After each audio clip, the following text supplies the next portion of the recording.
Hello friends, இந்த வீடியோவில் என்னோட ஈவினிங் டைம் ரொட்டீனாக ஒரு மினி விலாக் பார்க்கலாம். இந்த ஈவினிங் டைம் எனக்கு எப்படி போச்சுன்னு பார்த்தீங்கன்னா கொஞ்சம் டென்ஷனாகவே போச்சு. ஏன்னா வெளியே இருக்கிறவங்கலேருந்து வீட்டில் இருக்கிறவங்க வரைக்கும் எல்லாருமே என்னை டென்ஷன் படுத்துகிற விதமாகவே அன்றைக்கி நடந்துக்கிட்டாங்க.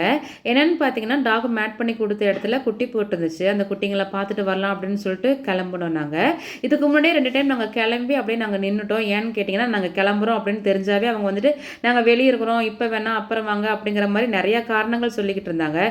இதனாலேயே அன்னைக்கும் இதே பதில் தான் சொன்னாங்க. அதனாலேயே எனக்கு கொஞ்சம் டென்ஷன் ஆயிடுச்சு. இந்த மாதிரி இருக்கிறவங்க கேஷ் மேட்டிங்லாம் நீங்கள் மேட் பண்ணிட்டு போயிடலாம். பப்பி பேஸில் பண்ணிவிட்டு இந்த மாதிரி பண்ணும்போது நமக்கு கொஞ்சம் டென்ஷன் ஆகுது.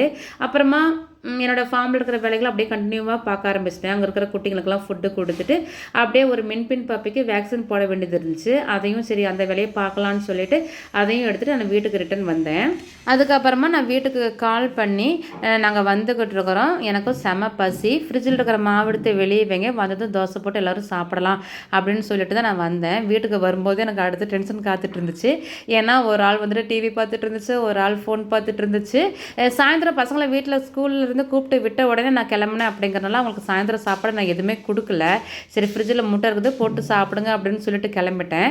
அதனால் முட்டையெல்லாம் அவங்க போட்டு சாப்பிட்டுட்டு கிச்சனை பார்த்தா அப்படியே போட்டபடி அப்படியே கிடந்துச்சு. அதை பார்த்ததுமே என்னோடய பசியெல்லாம் எங்கேயோ ஓடிடுச்சு. ஃபஸ்ட்டு நான் கிச்சனை க்ளீன் பண்ணணும் அப்படின்னு சொல்லிட்டு நான் அந்த வேலையை ஆரம்பித்தேன். இருக்கிற பாத்திரத்தெல்லாம் கழுவிட்டு அதுக்கப்புறம் அடுப்பு இருக்கிற திட்டெல்லாம் கழுவிட்டு அதுக்கப்புறம் தான் நான் தோசை ஊற்றவே ஆரம்பித்தேன். இந்த வேலையெல்லாம் செஞ்சுட்டு இருக்கும்போதே அப்படியே வீட்டில் இருக்கிற மகிழன், மகிழ்னி, ரஜினி 3 பேரையுமே திட்டிக்கிட்டே தான் வேலை நான் செஞ்சுக்கிட்டு இருந்தேன். அம்மா வீட்டில் இல்லைன்னு தெரியுது, ஓரளவுக்காவது கிச்சனை கொஞ்சம் நீட்டாக வச்சுருக்கலாம்ல, சாப்பிட்டது அப்படியே போட்டு வச்சுருக்கிறீங்க அப்படின்னு சொல்லிட்டு அவங்கள திட்டிக்கிட்டே தான் இந்த வேலையை செஞ்சுக்கிட்டு இருந்தேன்.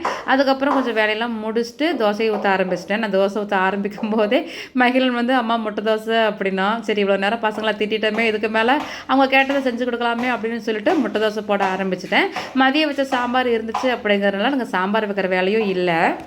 என்னோட இந்த டென்ஷனுக்கு இன்னொரு காரணம் என்னென்னு பார்த்தீங்கன்னா கொஞ்சம் ரெஸ்ட் இல்லாத மாதிரி தான் நான் ஃபீல் பண்ணுறேன்.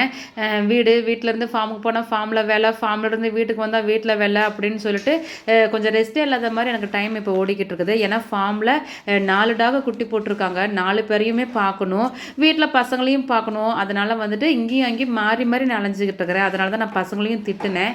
கொஞ்சம் நீங்கள் ஹெல்ப் பண்ணலாம்ல, ஏன்னா எப்பயுமே ஹெல்ப் பண்ணுற பிள்ளைங்க தான் ஸ்கூலுக்கு போய்ட்டு வந்ததுனால கொஞ்சம் அசால்ட்டாக இருந்துட்டாங்க. அதனால் கொஞ்சம் அவங்களையும் கொஞ்சம் சமாதானப்படுத்தி முட்டை தோசை ஊற்றி கொடுத்து மகிழனையும் கொஞ்சம் சமாதானப்படுத்திட்டேன். இந்த ஈவினிங் டைம் எனக்கு இப்படி தான் போச்சு. இந்த வீடியோவை நான் இதோட முடிச்சுக்கிறேன். இந்த வீடியோ உங்களுக்கு பிடிச்சிருந்தா லைக் பண்ணிக்கோங்க, அப்படின்னு நம்ம சேனலை சப்ஸ்கிரைப் பண்ணிக்கோங்க.